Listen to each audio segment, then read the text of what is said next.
Salut à tous, bienvenue dans cette nouvelle vidéo et aujourd'hui c'est la suite tant attendue de la série Histoire de TER. Je vous avais fait un sondage dans l'onglet communauté de ma chaîne YouTube pour savoir quelle vidéo vous vouliez et vous avez tous voté pour la vidéo sur l'histoire de l'AGC, donc on va faire cette vidéo. Mais avant ça, je voudrais vous remercier pour le succès de la dernière vidéo de cette série sur l'X73500. Ça a été la deuxième vidéo la plus vue de ma chaîne YouTube, donc je voudrais vous remercier pour tous vos likes, vos commentaires et vos partages. Bref, voilà l'histoire des fameux AGC, les automotrices grande capacité.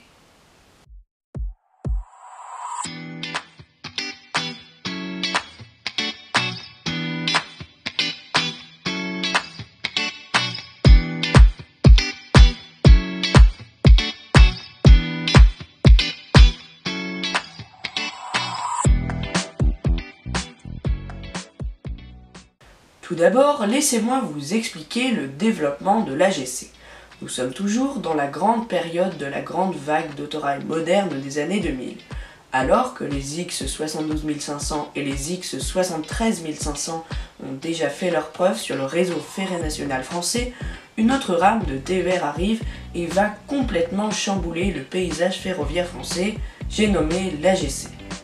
En 2002, les régions françaises et la SNCF lance un appel d'offres afin de trouver une nouvelle rame pour compléter le catalogue des TER. C'est le fameux constructeur Bombardier qui remporte cet appel d'offres en proposant son AGC. Bombardier a fait décliner son AGC en trois catégories. Tout d'abord, l'XGC, qui est un AGC qui ne roule qu'uniquement avec des moteurs diesel. On peut aussi l'appeler le X76500 et il complétera la galerie des autorails classés X de la SNCF. Puis la traction uniquement électrique avec les ZGC qui sont dotés de pantographes sur les remorques. Et enfin la traction bimode diesel électrique avec les BGC qui sont dotés à la fois de pantographes et de moteurs diesel pour rouler sur les lignes non électrifiées. Enfin, si on est précis, il y a une autre catégorie de BGC. En effet, les premiers BGC, les B81500, étaient capables avec leur pantographe de rouler soit en 1500 volts continu ou en 25 000 volts alternatifs, mais ne pouvaient pas faire les deux à la fois. Car je le rappelle, la France est divisée en deux tensions dans les caténaires, soit 1500 volts continu ou bien 25 000 volts alternatifs. Et bien ce problème a été réglé avec l'apparition des B82500, une autre catégorie de BGC, qui quant à eux sont capables de rouler soit en 1500 volts continu ou en 25 000 volts alternatifs, et ils peuvent faire les deux à la fois. Ils peuvent bien sûr aussi rouler sur des lignes non électrifiées car ils possèdent des moteurs diesel.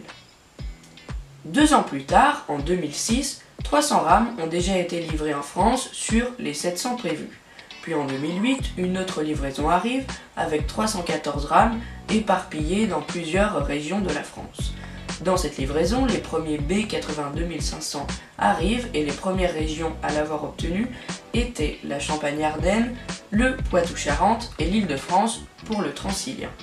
En 2009, d'autres régions reçoivent les B82500 comme le Rhône-Alpes ou encore le Nord-Pas-de-Calais.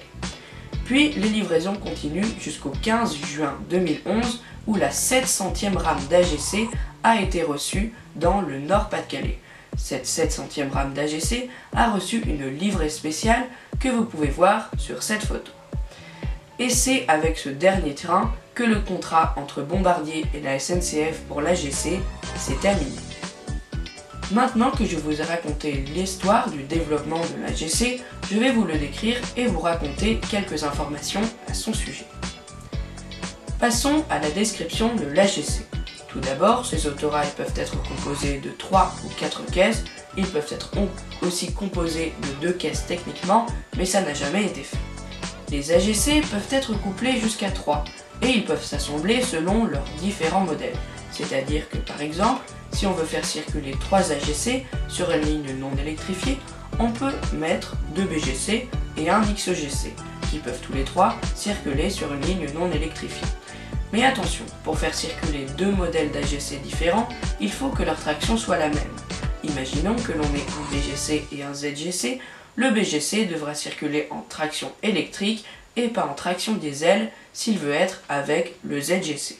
Et si par exemple on a 2 ou 3 ZGC, il faudra qu'ils puissent recevoir la même tension électrique dans leur pantographe, c'est-à-dire 1500 volts par exemple. Mais il y a des exceptions. Par exemple, dans les anciennes régions Basse-Normandie ou Lorraine, les régions ont décidé de commander des ZGC dits mixtes, ce qui signifie qu'un XGC peut être couplé avec un ZGC et que leur traction soit différente. Maintenant, je vais vous présenter les particularités en fonction des différentes variantes des modèles d'AGC. Pour les XGC, ils sont composés de 3 ou 4 caisses, ils ont des grilles de ventilation à côté des moteurs pour les refroidir et ils ne possèdent pas de pantographe. Pour les ZGC, ils sont composés de 3 ou 4 caisses, ils ont 2 pantographes sur la remorque mais pas de grille de ventilation. Pour les B81500, ils sont toujours composés de 3 ou 4 caisses, ils ont un pantographe sur une remorque et des grilles de ventilation. Et enfin, pour les B82500, ils sont systématiquement composés de 4 caisses et ils possèdent des grilles de ventilation pour les moteurs ainsi que 2 pantographes sur les remorques. Tous ces modèles ont tous une vitesse maximale de 160 km/h. De nos jours, il reste 163 XGC en circulation, mais aussi 185 B81500, 140 B82500 et 211 ZGC, ce qui nous fait un total de 699 AGC encore en service en France. À titre de comparaison, en France, il y a 408 Régio 2N et 365 Régiolis en service. À eux trois, ils forment les 3 plus grandes séries de matériel roulant en France. Autre information utile, la région Rhône-Alpes est la seule à avoir fait circuler des AGC en service international. Il y avait par exemple des ZGC sur la relation Lyon-Genève, mais aussi des B82500 sur la ligne Valence, Grenoble, Chambéry et Genève. Et dernière info, la marque LS Models a reproduit à l'échelle HO des ZGC, XGC et BGC que vous pouvez toujours retrouver en ligne pour acheter, mais qui sont quand même assez chers. Et comme d'habitude, je vous propose un petit best-of de toutes les livrées d'AGC que j'ai pu trouver sur internet. Je ne sais pas s'il m'en manque, vous pouvez me dire ça en commentaire.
Merci d'avoir regardé cette vidéo, j'espère qu'elle vous a plu. Si c'est le cas, n'hésitez pas à l'attribuer d'un petit like, à vous abonner et de partager cette vidéo à vos proches si elle vous a plu. En tout cas, je vous remercie de l'avoir regardé jusqu'à la fin et à bientôt pour une prochaine vidéo, peut-être sur la suite de cette série. En tout cas, bonne journée et au revoir.